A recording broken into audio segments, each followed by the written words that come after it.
Guess what, boys? We're working on the Honda again today.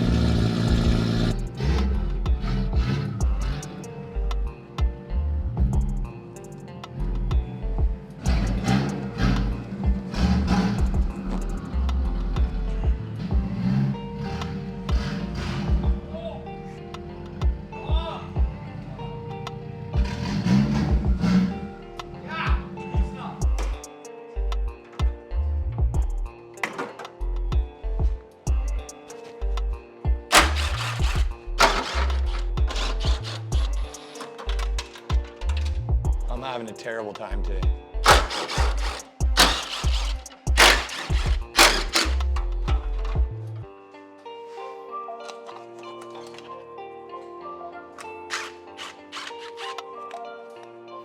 Now that we got the wiper cowl off and I'm taking a closer look at this thing, I realized I forgot to say hi to you guys.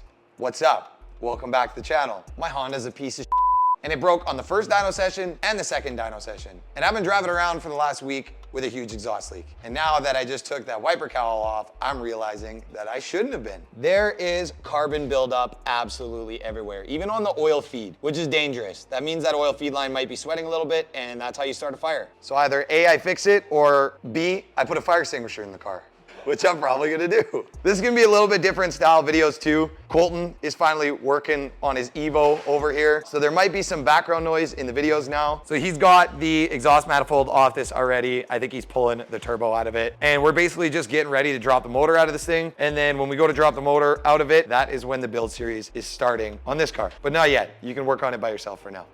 So before we get to pulling this turbo off, I actually want to go underneath the car and take the lower downpipe connection off, just to make our life easier when I go to take this piece off here. And since we had these studs right here back out on the dyno, I am going to double check all of the manifold bolts and make sure they're tight while I'm under there. While we're down here, I also want to mention, we got a pretty wicked oil leak on this thing. And it is coming from that oil drain line right there. So I gotta pull that oil drain line off. It is a Jack Spania Racing AN fitting, and from Jack Spania, they came with O-rings in the lines. I took the O-rings out because I've never seen O-rings on AN fittings before. So I'm gonna pull it off, slap the O-ring back on there, tighten it back up, see if the leak goes away. I know what you guys are thinking, AN fittings don't need O-rings, but these ones had a minute, so I'm gonna try it out and see what happens. Doesn't hurt to try, or else I just need to pull that line out and rebuild the entire line. But first, we're gonna get this downpipe taken out. I saw a couple of you guys leave some comments mentioning about this exhaust cutout facing towards the fuel lines, which if you see the carbon path there, it definitely does. But most of the exhaust gas is going down and the frame rail does kind of shield it. And if it were gonna melt anything, this bracket right here is plastic. That would melt like instantly before a metal line would melt. We had this car on the dyno on like a plus 25 degrees Celsius day, and it did not melt this plastic bracket because the turn down is faced away. I could turn it down a little bit more to direct some of the gas away from them. But just looking at it from here, I was worried about it when I saw the comments, and now I'm looking at it and I'm not as worried about it anymore. So let's get this downpipe yanked out of this thing.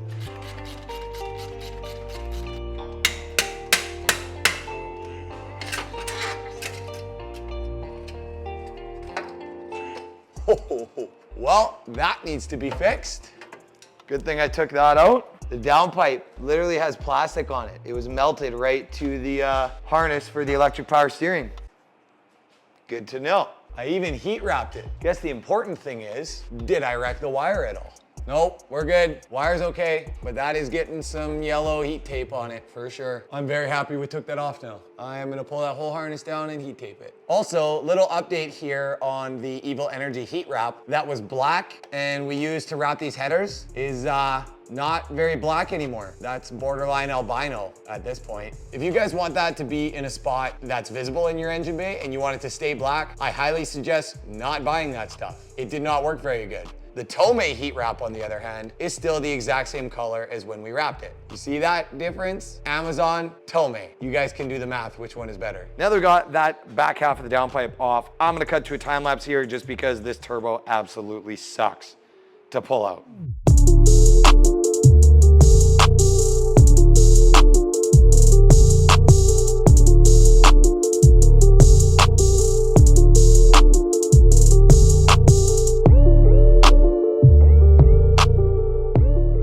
We got the turbo pulled out, and oh my gosh, there's about a quarter of a gasket left there, I think. Like, I knew we blew this thing out, but I didn't think we blew the entire thing off. You can see on the manifold there, the whole backside of it is black, and that's because all the exhaust gas was leaking out the back, which in turn also made a mess all over the engine bay. I know it's super dark and you guys can't see. I got all the coolant lines vice gripped so that we don't piss coolant everywhere. But while we got this part, I am gonna bolt check all of these wastegate bolts, everything on the exhaust, just to make sure it's all nice and tight and that everything is sealed. Then the other thing I wanted to mention was I thought on this downpipe there was another location to mount the wideband, but unfortunately, with the way this kit is set up, the only mounting location for the wideband is right on the bottom of the downpipe. So the wideband is gonna be staying exactly where it was because I don't wanna drill a new hole and weld a new bung on this thing. So I'm gonna reuse the same sensor after we fix the exhaust leak, and I'm gonna see if the wideband readings change. Because my suspicion is that the wideband is getting pinned at an 11.5 AFR just because there's such a big exhaust leak that the thing can't even read. It is just defaulting to 11.5. So we're gonna try that out first. If we still get bad readings,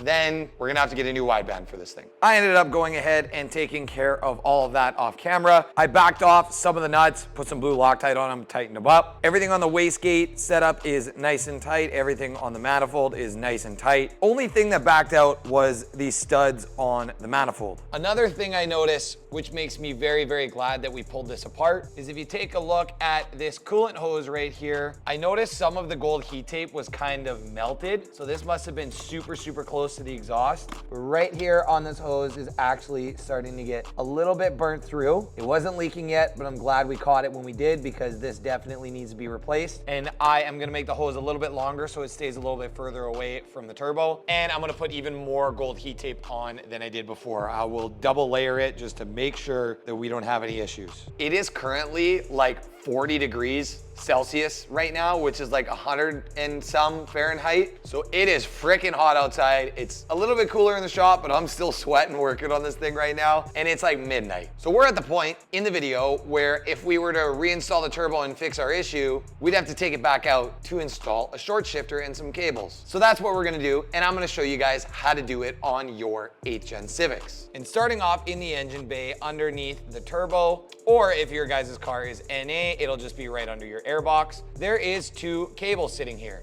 So what we're gonna do to start this out is we're gonna get this pin and this pin pulled out of these shifter cables, and then you can lift these guys right off of their mounts.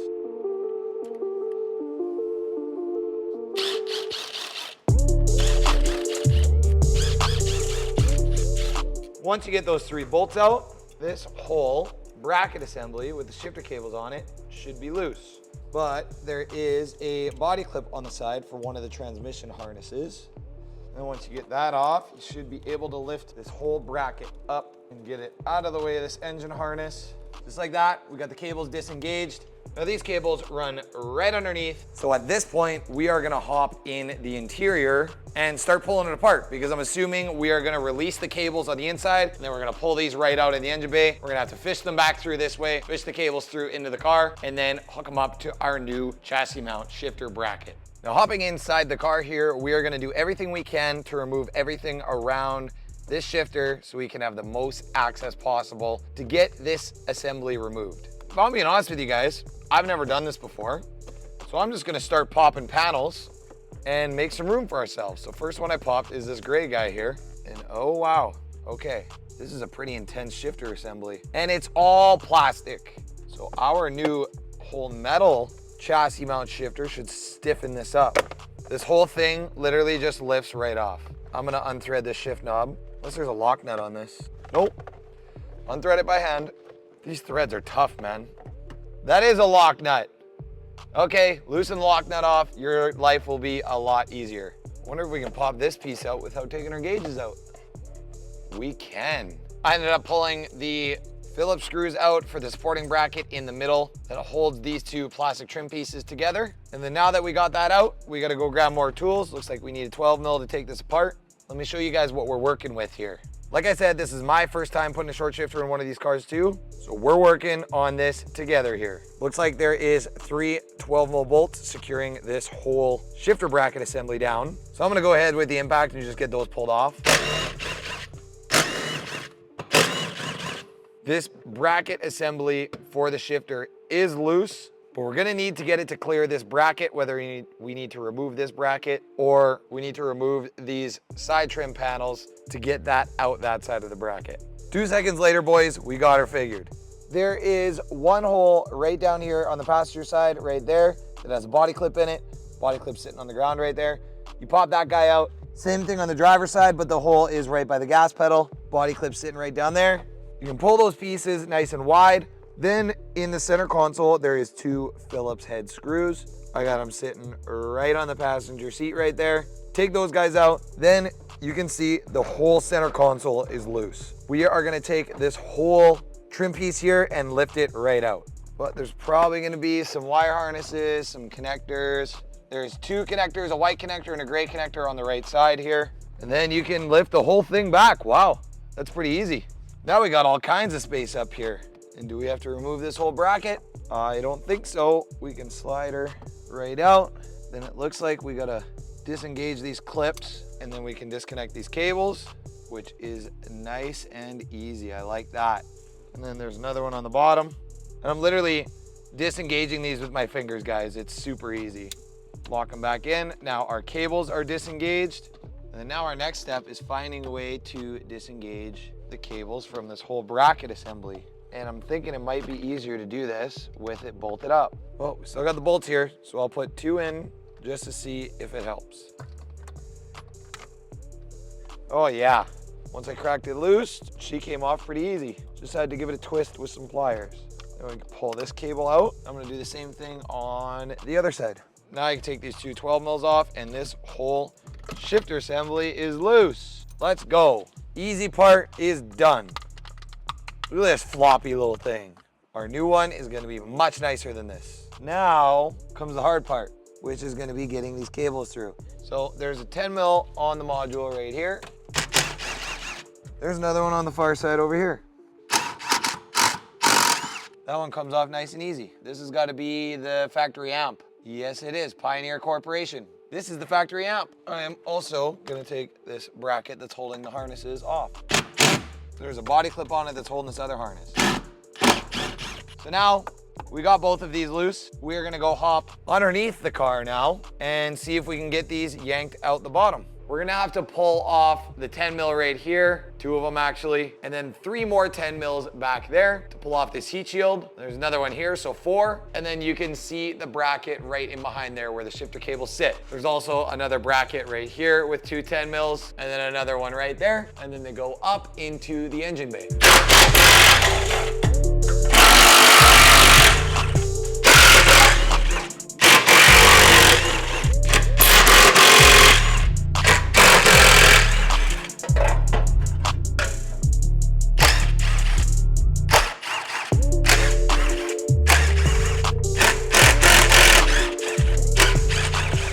It feels like you can do this entire job with literally just 10 mils. Now I can drop these things out the bottom. Oh, this is where our bracket in the engine bay is gonna become a problem. I should have left the bracket there and disconnected the clamps because now I can't pull these down.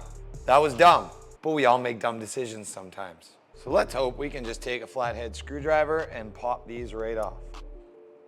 I'm actually gonna try pounding a really small screwdriver into the bracket and then prying it up. Wow, those are on there. I'm literally gonna break my small screwdriver. Well, these are not as easy as I thought they'd be. All right, I shoved them way down there. We're gonna hammer and a pry bar now that there's some pressure on the back side of it and see if we can hammer these off. There goes one. Not sure where it went, but there goes one. Oh, I think I see our one. It fell right here. That is what these things look like. We only got one of them off so far. Oh, how do I use 3 hands here? Come on. There is definitely a better way to do this. I'm just clearly not using it. Man, we are close. Well, that looks promising. Maybe I can twist it off now. There it is. Number 2 is off. Now, these cables should come right off the bracket, like that. We can take the bracket right off. And then I'm gonna push these cables out. And then when we lift the lift, they should fall on the ground. And as soon as I lift this thing up in the air, guess what falls on the ground? The shifter cables. Funny how that works. So now, basically, all we gotta do is get some new cables installed, fish them up into there, secure them, and fish them up through here, above the wastegate there, and secure them on that bracket. And before we finish, we definitely need to fix this oil leak. It is a couple days later now, and I actually took care of a bunch of the stuff that needed to get taken care of off camera. As you can see, underneath here is all nice and dry now. I cleaned up all the oil that was all over the place underneath here. And then I got the O-ring for these AN fittings that Jackspania includes, and then I pulled the oil drain line off and reinstalled it. So we're gonna have to see over time if that keeps leaking, and if it does, I'm just gonna have to rebuild that oil drain hose. Then I went ahead, as you can see right here, and heat wrap this whole harness with gold heat tape. Really hard to get you guys a good angle in there, but you can see that I gold heat taped the entire thing. And then I got the wideband sensor reinstalled into the downpipe, have the downpipe just sitting in there now. And then something that was kind of an impulse decision for me when I had the turbo out, I painted it black with basically some VHT high temp paint. It's kind of like a Cerakote paint. It's more of a header paint, but I've used it on the Subaru on my downpipe and it works pretty good, especially on aluminum surfaces. So we got a nice matte black turbo now. We'll see what this looks like in the engine bay. I also did the hot side, even though it's gonna be covered by a turbo blanket. And then I also pulled the turbo off and resealed the compressor housing because we did have a slight boost leak there. So now that that's all good to go, we are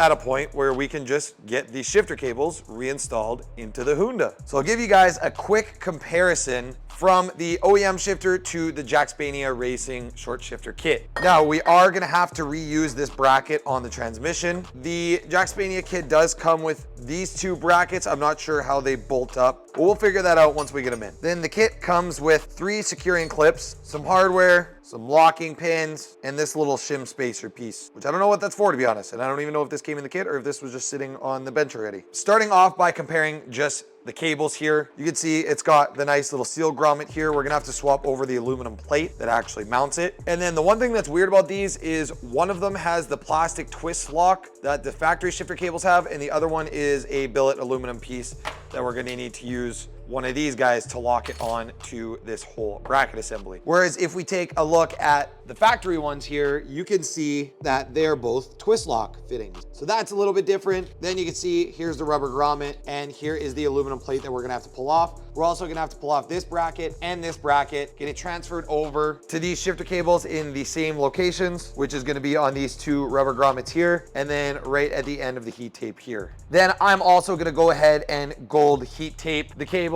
right at the portion where it goes to transmission, because these do sit directly underneath the turbo. Then hopping into the shifter assembly itself, pretty wicked. This kit came with a nice weighted titanium shift knob, and I am not joking, you guys, when I say that this thing is heavy. She's got some weight to it. That should be able to bang gears. Then just looking at this on the bench already, you can see this is the factory shifter. It's all a full plastic assembly, but just look at how much more slim this piece is. And now that I'm looking at this, I'm seeing 3 holes on the bottom of that.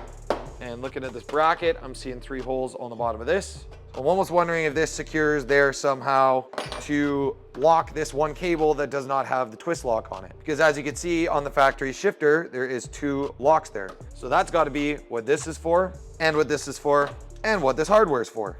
So I'm gonna try and replicate the factory shifter setup with this Jackspania setup on the bench here. So I'll get you guys on the tripod and we'll time lapse through figuring this whole thing out, because I actually don't think there's instructions on their website. If there is, I'll link them in the description.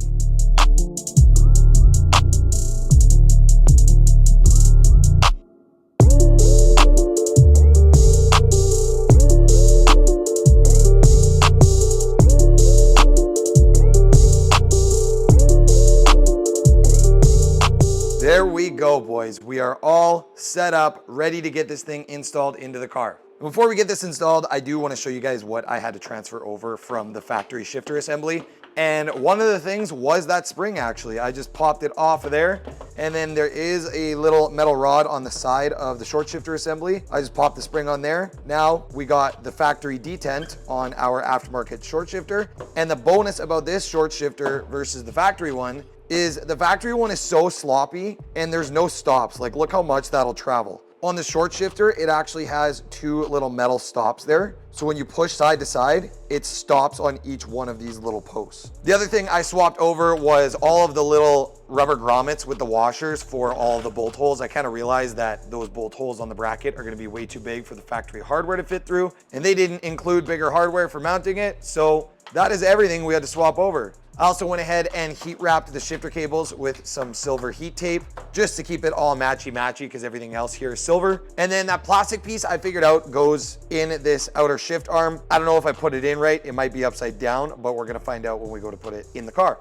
I also transferred over the brackets from the factory shifter cables, and now we are done with these shifter cables. The last thing I wanted to show you guys on this whole shifter assembly is how I bolted this up with their included hardware. Allen keys facing down, bolted the 3 bolts up for the lower bracket, and then just kind of matched it up with the factory shifter on where that bracket should be. So hopefully this gives you guys a good visual on how it's all supposed to sit. Super easy to put together, only took like 15 minutes to get it all figured out. But now that we got her all figured out, let's go get all of this installed into the car. I am freaking excited.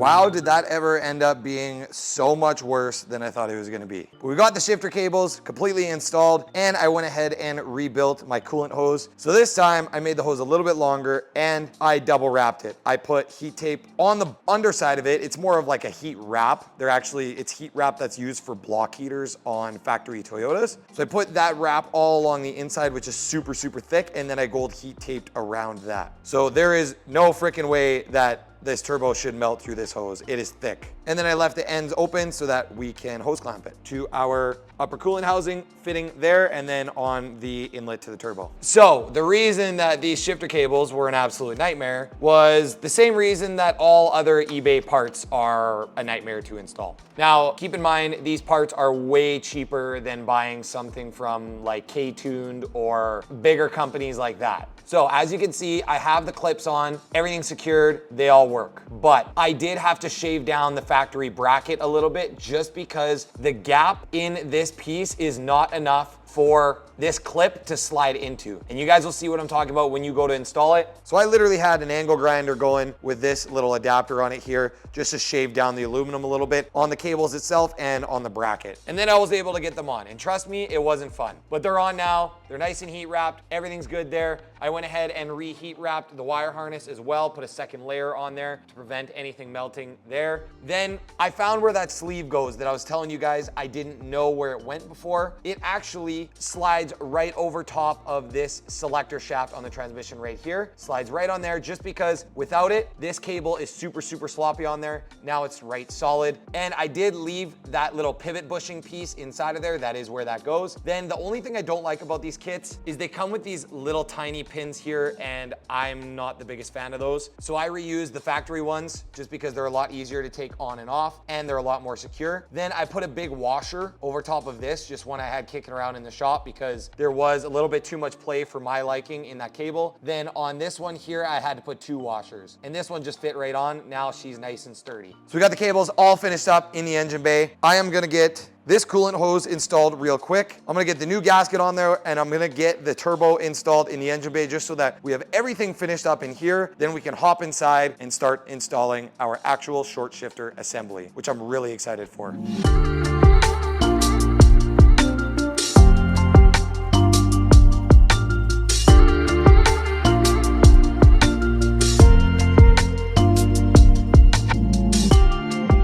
Oh my gosh, I do not regret the black turbo whatsoever. That looks so freaking good. We got pretty much everything tidied up in the bay now. I'm gonna have to monitor that coolant line because the way that it bends, it is still touching the wastegate flange, but I had put a lot of heat wrap on it, so it should be okay. The only thing that I could not put together in the bay right now is the oil feed line. So I'm gonna have to go pick some up tomorrow. I'm not gonna be able to start the car tonight. This oil restrictor that the CX Racing kit comes with is absolutely garbage. I like barely got it tight at all and it pulled the threads right off of it. And this was always sweating a little bit from the top of the thread. So let's hope this line is still okay. The threads do look okay inside of it. So I'm gonna get a new restrictor tomorrow. We'll get that slapped back in. But for now, I'm gonna leave the wiper cowl and everything off the bay just so we have some better access there. And then let's hop inside and see what this short shifter is gonna look like. Oh man, this is gonna be sick. I have it just sitting here right now, but this titanium shift knob looks so good. This whole bracket assembly looks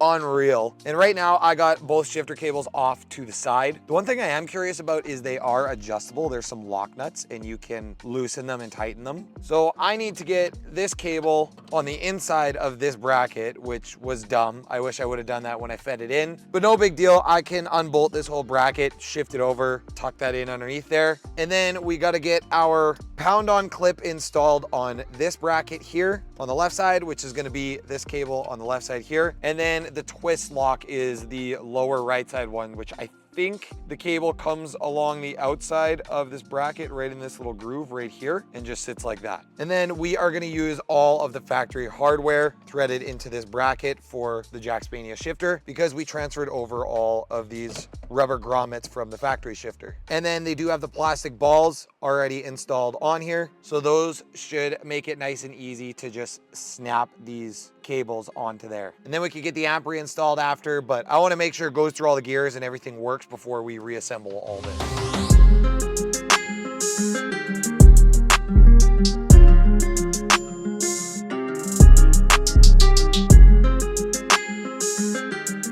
It is like a week later now, and I did a lot of stuff off camera, but we got the shifter completely installed. It goes through all the gears. We got the turbo back in. I waited for like a week on that oil feed fitting. I can't remember the exact thread pitch of the fitting, but I will link it in the description if you guys are looking for a oil feed restrictor fitting for your GT35 turbo. But as you guys can see, we got the coolant funnel going to bleed the coolant out of this thing. We got the oil feed line hooked up, and I already ran this thing for like a half an hour. There's no oil leaks whatsoever from that oil feed fitting. I ordered a stainless steel one off Amazon so that we prevent the same thing happening again where I stripped out the threads on that brass fitting. And one thing that's weird is idling this thing, it does sound like there is a slight exhaust leak in this area, but I sprayed absolutely everything. I had Colton revving the car inside while I was feeling around for leaks, and I could not find anything. It almost sounds like it's either coming from right behind the turbo on the wastegate flanges or maybe the backside of the headers, but I searched forever and I cannot feel it. I even had Colton go at the back of the car with a rag on his hand and cover the exhaust tip to pressurize the exhaust, and I heard absolutely nothing. Hopping inside the car now, boys. Look at this setup. This thing looks so good. I'm gonna show you guys going through the gears real quick. You can see in neutral how stiff this thing is. It is rock solid. And then we'll run through all the gears. We got first,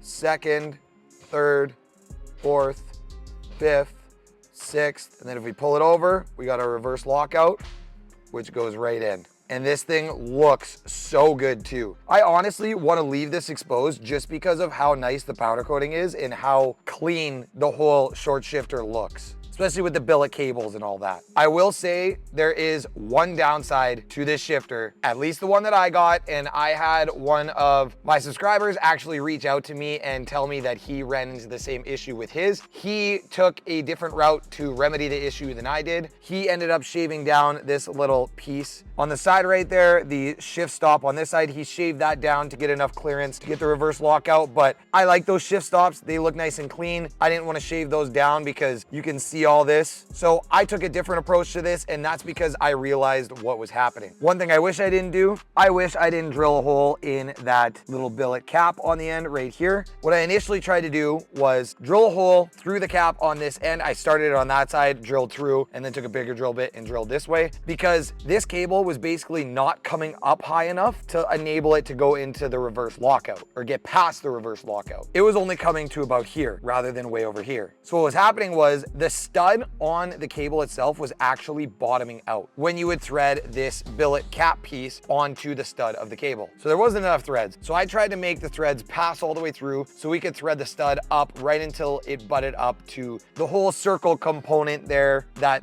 the socket sits into. Then I realized even that wasn't enough. I could get it to the reverse lockout, but it wouldn't go into reverse. So then what I did was I grabbed this handy dandy Dremel that I just bought over here, which I will also link in the description. I just got this off of Amazon. This thing's wicked. It came with the cutting disc as well. So what we had to do was cut the stud further down. So I cut about this much thread off of it. I actually cut it and it fell down in there. I'm gonna grab a magnet and show you guys how much I cut off. All right, I just grabbed it and you guys can see that is how much of the shifter cable I had to actually cut off of the cables so that the cable wasn't protruding into the socket so that you could pound this billet cap onto the socket. But then after we cut it, I was able to thread it right on there. And now this thing pulls right over into reverse lock and it looks nice and clean still. The only thing that's noticeable is that slight little hole right there. So our last step to the short shifter install here is to install our shift boot. And I'm gonna show you guys real quick what this looks like before you guys get your own with the shift boot on there, because I think it looks kind of goofy. So we're gonna be actually taking the shift boot off of this thing. That's what it looks like with the shift knob completely installed. And if I'm being honest, I think that looks a little bit ridiculous. It's so low down, and every time you're shifting, you're putting your fingers into the shift boot, and I just don't like that at all. So I will show you guys the solution to that. You just gotta take your shift knob off. We're gonna pop that trim piece back off, and there's a couple torque screws on the bottom, and you can take this boot right off. Then we get to see our nice exposed Jack Spanier Racing shifter, just like that. So we are gonna take these 4 torque screws off and then we'll reinstall this gray trim piece and see how she looks. All right, we got the shift boot off. They were all T20 Torx screws. And now we got this trim piece, which should sit nicely right on there, just like that. How does that look?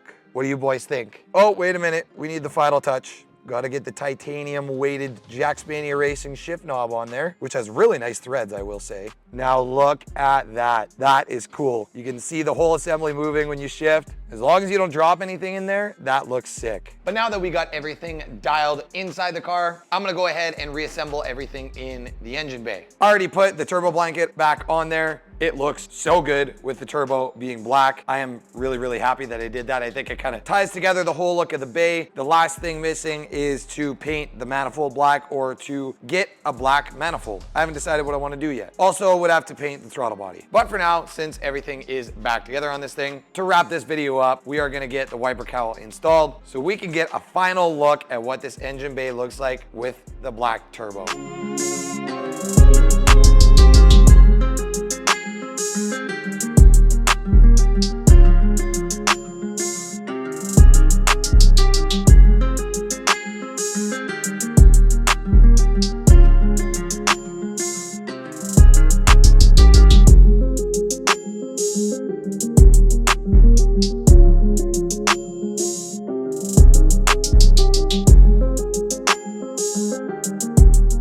All right, that looks so good compared to when the turbo was silver. Holy man, I love it. Now let's go check if our oil leak fix worked underneath the car. Hopefully it did. I got a feeling it didn't though. No leaks on the fitting. I ran the car lots off camera, but I think I see a problem here, which is gonna be very hard for you guys to see because the camera can't really get a good angle. But if you take a peek right here at the bottom of this whole chain tensioner cover that we have, there's a little line of oil underneath that. The fitting where it was leaking before is completely dry, but it does look like it's leaking from the bottom of here. Now we gotta take the motor bands out and drop the engine down a little bit to get that plate back off. And we definitely do not have time to do that today, so that will have to be in a later video because this video is long enough already. Also, that is what the bay looks like with the filter back on the turbo. And I hate that filter. So eventually we're gonna get that swapped out hopefully next video, we got something cool coming for this car. Speaking of something cool, the Something Cool website is still live. We still got lots of the Hyundai flags left on the website. I think we got about 15 of them left. And then I think there is only about 3 Hyundai hats left. So go snag some while you guys can, because once this Hyundai stuff sells out, I will never be releasing this stuff again. So this is a one-time release, and then we're never making them again. Also, just to help you guys out, I reached out to Jacksmania. They gave me a discount code if you guys want to get this shifter for yourself. It did require a little bit of modification to install, but very, very minor, and it feels rock solid. I have yet to drive the car. We're gonna take it out for a rip in our next video so we can have a nice, real, honest review video of the shifter. But if you guys wanna get yours on order right now, you can use the code Daniel5. It'll save you guys 5% off your order at checkout, or you can click the link in the description. I will link the short shifter in there. That will automatically apply the 5% coupon for you guys. And again, I don't profit off this stuff. The only reason I get a discount code is so that you guys can save some money. So that's gonna be it for this video, you guys. I think the short shifter came out awesome, and I'm really happy that we painted the turbo black. We still gotta calibrate that wideband sensor, but we are gonna take care of that next video. So that's gonna be it for today's video. Peace out, you guys. Go build something cool.